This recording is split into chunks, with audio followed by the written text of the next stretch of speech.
자, 그러면 우리 이제 GMO 하나 남았죠? 자, GMO에 대한 건 좀 봅니다. 자, GMO 그러면 유전자 변형을 의미를 하는데요. 여러분들이 GMO라는 게 뭘 의미하는지 이 정도 파악해 두시면 되는데, 우선 GMO는 유용한 유전자를 취해가지고요. 그 유전자가 없는 생물체에 삽입해서 하는 유전자 재조합 기술 등을 다 이용해서 그 목적에 맞게 만든 생물체를 우리가 GMO, 유전자 변형이라고 얘기를 합니다. 그래서 이 GMO 같은 경우 유전자 변형 미생물도 있고 동물도 있고 농산물도 있는데요. 이런 GMO를 만드는 방법이 있어요. 여러분, 이게 이 GMO도 요즘에 계속 최근에는 그 꼬박꼬박 여기서 시험 문제가 출제가 되고 있어요. 자, 그래서 제일 많이 나왔던 문제 중에 하나가 GMO를 만드는 방법이요. 제조합법. 자, GMO 작물을 만드는 방법은 크게 아그로박테리움법, 그다음에 유전차 총이용법, 그리고 원형질체 융합법. 이 세 가지가 대표적이에요. 작년 시험 문제는 그거였어요. 만드는 방법에 해당하는 걸 찾아라 라는 게 시험 문제였어요.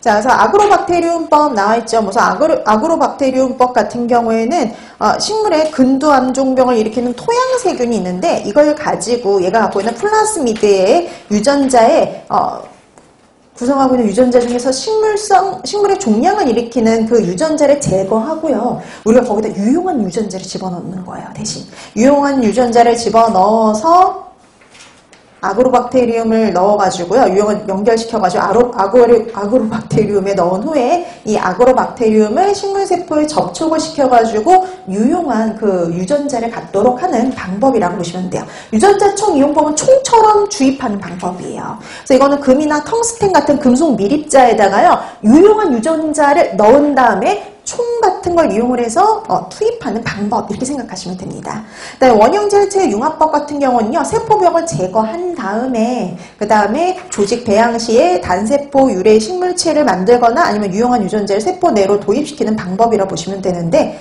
우선 뭐 기본적으로 나오는 건 이 방법이 뭐냐, 그냥 이 정도 이렇게 물어보는 거. 근데 이 중에 이제 뭐 GMO 작물을 만드는 방법으로 옳은 뭐 방법을 찾아라 이런 거라든지, 아니면 이것도 나온 적 있어요. 유전자 총이용법에 대해서 설명을 해두고요. 이 방법에 해당하는 것을 찾아라 이런 식으로 나온 적 있어요. 그러니까 금속 밀입자에 유용한 유전자를 집어넣은 다음에 식물체 내로 고압가스를 이용해서 힘으로 이용해가지고 집어넣는 방법이 뭐냐 이런 식으로 나온 적도 있어요. 그래서 대표적인 거 이렇게 세 가지, 아그로박테리움법, 유전자 총이용법, 그 다음에 원형질체 융합법이 있다, 이렇게 기억을 해두시면 돼요.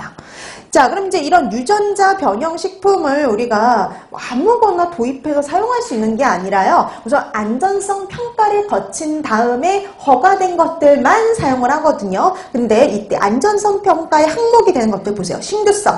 그러니까 여러분, 이 새로운 유전자를 집어넣어서 새로운 걸 만드는 거잖아요. 그렇기 때문에 이게 정말 이 기존에 있던 거하고는 다른 거냐? 신규성을 보고요. 그 다음에 알레르기성. 혹시 이걸로 인해서 알레르기가 발생하진 않는지. 그다음에 유전자 특성. 뭐 예를 들어서 항생제의 내성이 있는지, 아니면은 뭐 제초제 내성을 갖고 있다든지 그런 유전자 특성이 있는지, 그 다음에 독성, 혹시 이게 독성이 생기진 않았는지, 그 다음에 영양에 어떤 문제를 일으키진 않는지, 그런 것들을 검사해요. 그래서 이런 안전성 평가를 통해서 허가된 것들만 이용을 하고 있는데, 이거 관련해서 보시면 유전자 변형 농산물은 정말 다양하게 개발이 되어 있지만 그 중에 최초로 개발된 걸 기억해 두는데요.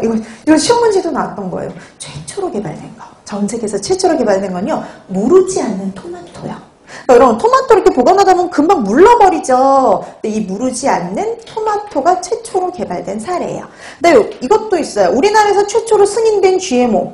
우리나라에서 최초로 승인된 건 뭐냐면요, 제초제 내성을 가진 콩이 가장 먼저 최초로 승인이 되고 허가되었어요. 그래서 제초제 내성을 가진 콩이 우리나라에서 최초로 승인된 거다라고 보시면 되겠고요.